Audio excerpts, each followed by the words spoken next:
नमस्कार, मैं आपके साथ ज्योतिका। आइए रुक करते हैं फटाफट खबरों की ओर। ब्रिटिश ब्रॉडकास्ट कॉरपोरेशन के दिल्ली दफ्तर पर आयकर विभाग के छापे की खबर है।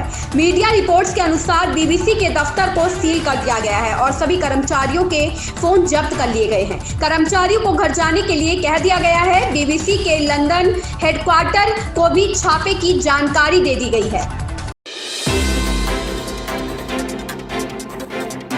दिल्ली में सेंट्रल विस्टा के अधीन बन रहे प्रधानमंत्री के नए आवास का रास्ता अब साफ हो गया है। दिल्ली के मुख्यमंत्री अरविंद केजरीवाल की तरफ से मामले में हरी झंडी मिलने के बाद अब राष्ट्र को नया प्रधानमंत्री आवास जल्द मिलने की राह आसान हो गई है। हिमालय की तलहटी से उठी उत्तर पश्चिमी हवाएं मैदानी क्षेत्रों में पहुंचते ही तेज हो गई। मौसम विभाग के अनुसार सुबह 10 बजे से शुरू हुई हवाओं की रफ्तार 11:30 बजे के करीब 35 किलोमीटर प्रति घंटा तक पहुंच गई। इसकी वजह से धूप के बावजूद दिन का पारा 3 डिग्री और लुढ़क गया। पिछले 3 दिन की बात करें तो अब तक हवाओं की वजह से तापमान 9 डिग्री नीचे जा चुका है। रामचरितमानस पर विवादित बयान देकर लगातार चर्चा में बने रहने वाले सपा एमएलसी स्वामी प्रसाद मौर्य का भाजपा कार्यकर्ता लगातार विरोध कर रहे हैं। स्वामी खुद भी लगातार बयानबाजी कर रहे हैं। उन्होंने भाजपा द्वारा लखनऊ को भगवान श्री राम के छोटे भाई लक्ष्मण से जोड़ने को लेकर बयान दिया है। उन्होंने कहा कि लखनऊ राजा लाखन पासी की धरती रही है, उनकी राजधानी रही है। लखनऊ का नाम लाखन पासी की पत्नी लखनावती के नाम पर रखा गया था। लक्ष्मण का लखनऊ में कोई योगदान नहीं है। कांग्रेस के पूर्व अध्यक्ष राहुल गांधी इन दिनों सुर्खियों में हैं। इन सबके बीच राहुल गांधी को सोमवार रात वाराणसी पहुंचना था, लेकिन वह वाराणसी नहीं पहुंच सके। कांग्रेस ने आरोप लगाया है कि वाराणसी हवाई अड्डे पर उनके विमान को उतरने की इजाजत नहीं दी गई। ऐसा सरकार के दबाव में किया गया। हालांकि वाराणसी हवाई अड्डे ने कांग्रेस के आरोपों को पूरी तरीके से खारिज कर दिया है।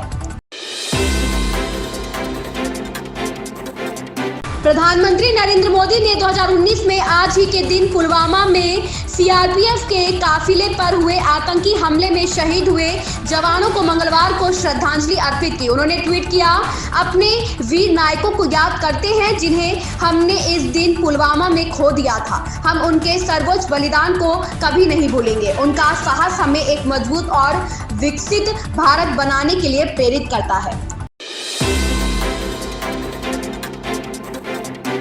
पश्चिम बंगाल की मुख्यमंत्री ममता बनर्जी ने सोमवार को दावा किया कि भारतीय जनता पार्टी ने 2021 के विधानसभा चुनाव से पहले उनके भाई और भाभी को पार्टी में शामिल करने के इरादे से धमकाने की कोशिश की थी, लेकिन विफल रही और अब वह उनके परिवार को निशाना बनाने के लिए केंद्रीय एजेंसियों का इस्तेमाल कर रही है। राष्ट्रवादी कांग्रेस पार्टी के वरिष्ठ नेता अजीत पवार ने सोमवार को कहा कि महाराष्ट्र में महाविकास आघाड़ी द्वारा किए जा रहे अच्छे कामों में रोड़ा अटकाने वाले गद्दारों को सबक सिखाने का समय आ गया है। चिंचवड़ विधानसभा सीट पर उपचुनाव के लिए एक रैली को संबोधित करते हुए पवार ने जून 2022 में एकनाथ शिंदे के नेतृत्व में विधायकों की बगावत का जिक्र किया, जिससे उद्धव ठाकरे नीत सरकार गिर गई थी। आयुष्मान खुराना की ड्रीम गर्ल 2 का टीजर आ गया है। अपनी आवाज के जादू से लोगों के दिलों पर राज करने वाली पूजा अब एक बार फिर दर्शकों को अपना दीवाना बनाने के लिए पूरी तरह तैयार है।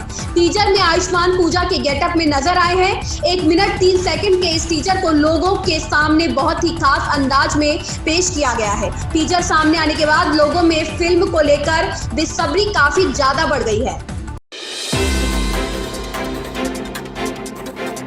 न्यूजीलैंड सरकार ने उत्तरी द्वीप में एक उष्णकटिबंधीय तूफान के बाद मंगलवार को राष्ट्रीय आपातकाल की घोषणा की। न्यूजीलैंड के इतिहास में यह तीसरी बार है जब राष्ट्रीय आपातकाल की घोषणा की गई है। अन्य 2 आपातकाल 2019 में क्राइस्ट चर्च आतंकी हमले और 2020 में कोविड महामारी के दौरान लगाए गए थे। इन खबरों में इतना ही। बने रहिए हमारे साथ।